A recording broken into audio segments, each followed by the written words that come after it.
大家好，我叫李书田，在奔萨国立大学学习俄语。几年前，我在中国看到我的朋友自己佩戴着这样一组串珠饰品。我在俄罗斯竟然看到了与之相似的这样的饰品。我了解到这是一种俄罗斯的民间传统工艺品。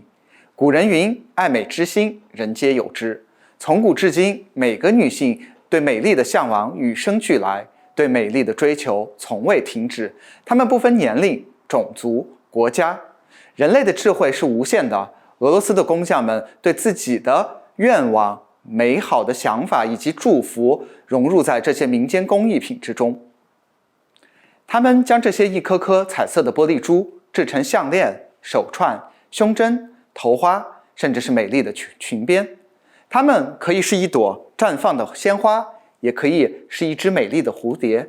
它们可以是一个神奇的猫头鹰，也可以是一片神秘的落叶。接下来就让我们和俄罗斯工匠一起进入这些玻璃珠的世界，去感受它们的魅力。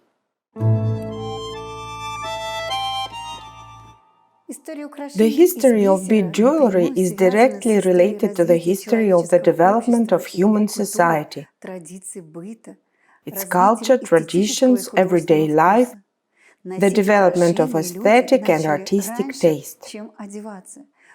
People started wearing jewelry earlier than wearing clothing. Shells, animal teeth, bird bones, and grains were used as materials for making beads. Beads are small decorative objects with a hole for stringing on a thread, fishing line, or wire. The art of making beaded jewelry is called beading. Also, beads are used for embroidery, mosaics, and knitting. Oddly enough, the jewelry was originally worn not by women but by men, since they played the role of talismans that could bring good luck on the hunt or protect from evil spirits. Beads and necklaces were worn by shamans and sorcerers, who used them in rituals and festive ceremonies. The Indians decorated their homes with beadwork. Today, beaded products are used as purely decorative items that can emphasize a person's individuality and help stand out from the crowd. With the development of mankind, beads began to appear made from stone and a little later of metal. And although they did not resemble today's beads, they had the same shape to which we are accustomed today. And only in the 4th century before Christ, with the invention of glass beads appeared, which immediately attracted the attention of fashionistas of that time. The first to learn how to make beads were the Egyptians, who not only wove necklaces from them but also decorated dresses and headwear with beads. From the Egyptians, beads spread throughout the world. At first, the Romans adopted the art of making beads, and later Byzantium became the center of its production and use. In ancient Russia, the production of beads originated at the beginning of the 11th century. In the era of the ancient Russia, pearl sewing was very widely used, both in women's clothing and also in church items used. Usually pearls were of very high quality, and they were not only white, but also of rare black color. Beadwork is the pride of Russian applied art. Unlike other European countries, in Russia beadwork was almost never intended for trade. Needlework was a household job for women. Some items, though, were produced for sale in small workshops in monasteries and serfs. Later, handicraft workshops in the villages became a source of income for the peasants. Such workshops were originated in the city of Tver and Moscow provinces. Already in the 20th century, the Russian authors of books wrote about beadwork. Beaded needlework is a phenomenon that has become part of our history. The time of beads is now gone forever. Fortunately, they were wrong. Now in Russia, after a long break, work with beads is again extremely popular. Many craftswomen create miracles from beads, great paintings, luxurious adornments, elegant household items. And today you and I will be making beaded Gайтан. Today we are going to learn how to make a bead jewelry necklace with traditional Russian decor. A famous craftswoman, Anna Межнякова, will present her workshop to you. Good day, I'm Anna Межнякова and I'm a bead jewelry master. I will now tell you a little bit about using beads in decorating Russian dresswear. The beads have been known and used in Russia since the very beginning of the great Kievskaya Rus. Initially, beads were associated with the artificial pearls. The name beads corresponds to the Russian word biser, which in its turn is derived from the Arabic word buser. In the Arabic language, buser was referred to artificial pearls. The Russian traditional costume was highly ornamental at all times. Pearls, corals, mother of pearls, gemstones, amber were used for that purpose. Any garment was decorated very brightly, colorfully, and intensively with these materials.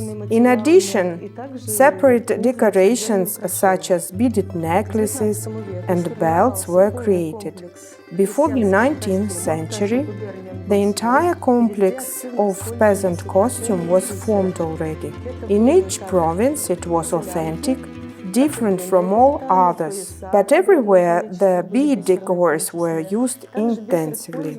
These were both short and long necklaces and neck and chest decorations. There were numerous beaded belts too. The beads were also used for headwear designs. There even were special beaded cuffs for hairstyles.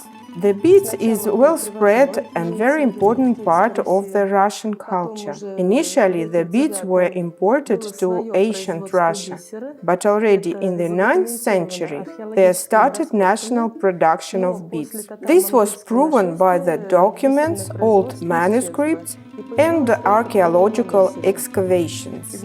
But after Tatar-Mongol conquering, the bead manufacturing vanished and was regained back only in the 18th century. Simultaneously, a large amount of beads was imported from France and Czechoslovakia. National factories produced high-quality beads, and the peasants turned to beads produced locally. The nobility actively used beads too, not for costume decoration, but for artistic ornament of the household items and things of personal use, such as boxes, cigarette cases, wallets, and so on. The artwork was outstanding. Beading is the bright side of Russian applied art. Besides beads, gemstones were used, such as amber, mother of pearl, corals, carnelian, and pearls. All the techniques used in pearl embroidering were quite developed and later on were transferred into bead weaving craft. The techniques were numerous. Bead sewing, stringing, different types of weaving, jewelry nets were used too. Almost all items of dressing or headwear were decorated. It concerned both nobility and peasants. The art and craft of beading was taught in the workshops of monasteries and churches. Bead weaving and gold sewing was actively used for the decor of church items of cult. The same methods and techniques are still used, but in modern interpretation. Very few people wear such traditional bead jewelry, although they are at great demand at fairs, on craft sales, and festivals. All actors and performers of Russian traditional culture use them for their stage image. There are more complex, beautiful things as this necklace. This art requires time and effort. In order to weave this decor, we need at least 5 hours. Nothing can be accomplished within 20 minutes, but the basic principles and bead weaving techniques are simple. The most important is the artistic taste, imagination, and creativity. As the matter of fact, there isn't much specialized literature on beads. However, much info you can find in the internet. Some time ago, this craft got its modern development from the magazine Do It Yourself. It was in 1990s and it was called the forgotten art of glass bead making. This type of applied art was nearly lost, and after the archaeological excavations, the massive growth of interest to it happened. All were making bead decorations by themselves. The beads from China were introduced to the market. They were and are affordable. This brought to individual studies and practicing this art all over the place. The techniques started to develop, for example, bead embroidering. This is a modern trend, although, as I previously mentioned, bead embroidering was used too in the ancient Russia. Our Russian craftswomen take all the possible prizes at the international contests. Beadwork is the business card of Russia. Our craftswomen are always much appreciated in the world. Today we try to introduce to you this part of Russian culture and make such a decoration with traditional ornament. I need to mention that in past years, bead patterns were very functional and practical. I mean, all the symbols had protective function. And today we do it for the sake of its beauty. Earlier, any element of clothing or headwear had a purely utilitarian function of amulets for protection, fertility support, or in order to attract a person of opposite gender. The item we are going to make today is the same as I'm wearing now. It stands for the sown field, as the rhombs have the symbolic meaning of the fertile soil.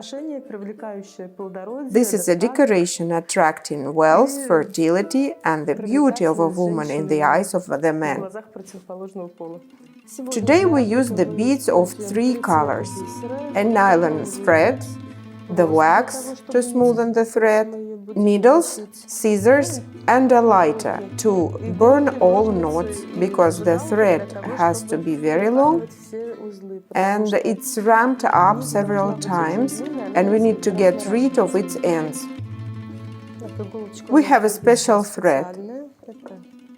It is size 12 or 13. We need to measure maximally long thread and fold it into 2.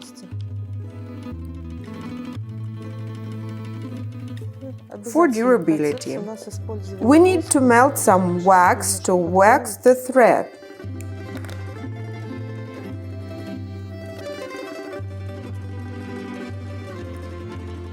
The waxed thread is less tangled and serves longer.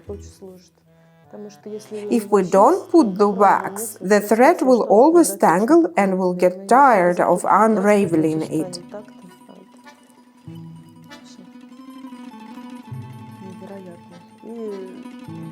We will not fix the clasp to the decoration. Traditional necklace had no clasp, but the threads were used to tie the decoration. We need to clean the excess wax and start stringing the beads.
The decorations are intended to be the amulets for the family, for the woman. They help married people. The aim of a woman to give birth to bring up children. It is also considered that the decorations protect all most important points of the body of a woman. The neck and the wrists had to be obligatory covered with decorations, and the belt covered the organs of the abdomen, and also the forehead and head were covered. For this purpose, the earrings and head decorations were used. They were of different types: hair bands, tiaras, diadems, other headwear. It goes without saying that the design of a folk costume was depending on the age, social and marital status of a woman. The brightest were the young girls' dresses. The outfit of a woman who had small children was always the most expensive one. When the woman was at the age of fertility, she always wore red dresses and much jewelry. Almost all the time. When the daughters grew up, these decorations were inherited to her, and the woman herself started wearing more humble clothes. We need at least 8 hours on such simple decoration. It is difficult to follow the artistic pattern of the design. Bead sewing and weaving was always time-consuming. Our decoration is a necklace. It was placed at the bottom of the neck to cover thyroid. Each village had the name for the jewelry items, and they all were different, and so were the designs. That's why people could say many things by the woman's appearances and decoration. They could say where the woman came from, her age, the number of children, her marital status and social position.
Уважаемые друзья, я рада была помочь вам приобщиться к нашей культуре. Творчество – это очень важный процесс, который делает нас спокойнее, гармоничнее, более целостной личностью, вносит новые краски в нашу жизнь. И я рада была показать вам, что я умею.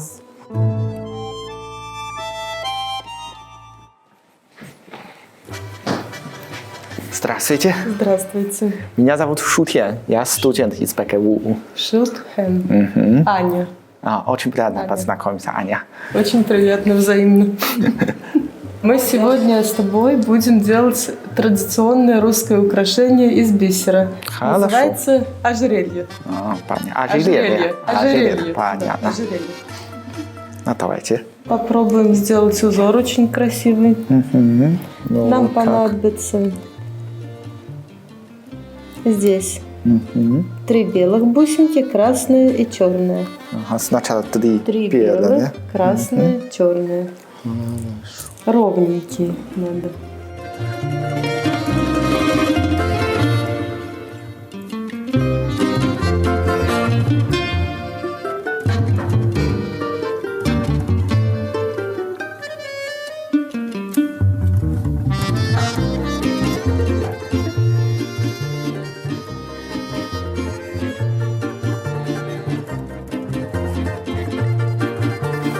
Так, вот у нас такая штучка.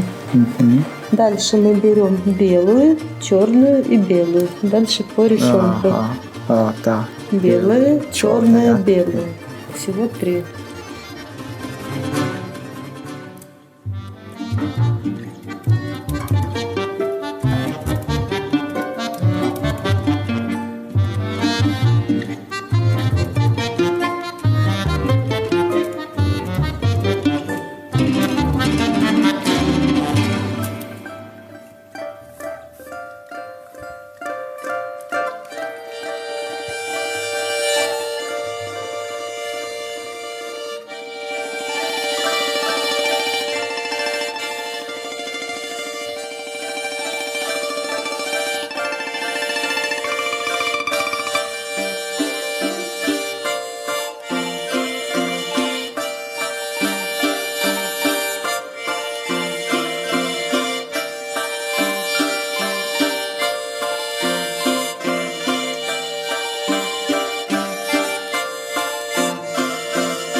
Я рада была такому ученику. Спасибо. Очаровательный, все понял, как делать. Да. Я думаю, что даже понравилось, хотя Да, очень понравилось. считается женской профессией. Да. Очень хорошо понял схему, и даже я не всегда могла понять, что там надо делать, потому что такая обстановка не моего рабочего стола, так скажем. А вот уважаемый Шутян все сделал правильно. Спасибо вам, благодарю. 通过这堂大师课呢，我觉得这种手工艺品首先是需要特别的用心，因为每个珠子都特别小，所以我们需要特别用心。然后难易程度其实每个人在学了之后都可以上手，只是需要100%的专注，100%的用心。每个人我相信都能做好这种工艺品。Шутян сказал, что такое украшение он видел в Китае. И всегда встает вопрос, как его носить, потому что это такой шнур с 2 концами. Дело в том, что это украшение трансформер, и носить его можно как угодно. Можно просто накинуть, завязать любым узлом на любой высоте. То есть это хорошо, когда мы живем в стиле минимализма, у нас мало украшений, и мы можем использовать одно украшение с любым образом. Это как женский галстук. Таким образом. И Можно сделать петельку, как при вязании крючком. Сейчас я вас научу вязать крючком. Вот такая вот у нас получается цепочка. И мы ее завязываем на шее непосредственно, либо так, либо на бок. Интересно. Спасибо.